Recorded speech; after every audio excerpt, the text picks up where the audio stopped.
पहलगाम हल्ल्याचा जाहीर निषेध, मास्टरमाइंडचा शोध घेऊन कारवाई करा. भीम आर्मी संविधान रक्षक बलाचे सांगली जिल्हाध्यक्ष जमीर शेख यांची राष्ट्रपतींकडे केली मागणी.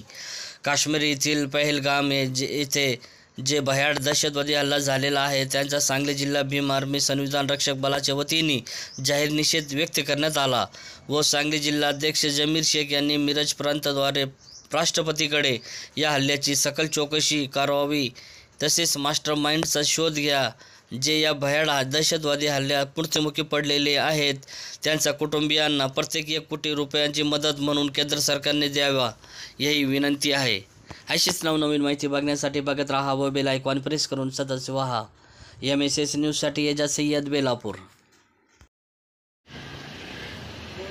काश्मीर येथे पहलगाम येथे जे आतंकवादी हल्ला झालेला आहे त्याचा सर्वप्रथम आम्ही भीम आर्मी संविधान रक्षक बलाच्या वतीनं निषेध करतो. भारत सरकारने जे मृत्युमुखी पडलेले नागरिक आहेत त्यांना 1-1 कोटी रुपयाची त्यांच्या कुटुंबियांना आर्थिक मदत करावी व जे हल्ला झालेला आहे त्याची सखोल चौकशी करून याच्या पाठीमाग मास्टरमाइंड कोण आहे त्याचा शोध घ्यावा व त्याच्यावरती कठोर कारवाई करावी एवढंच आम्ही भीम आर्मीतर्फे मागणी करतो. जय हिंद, जय भारत, जय संविधान.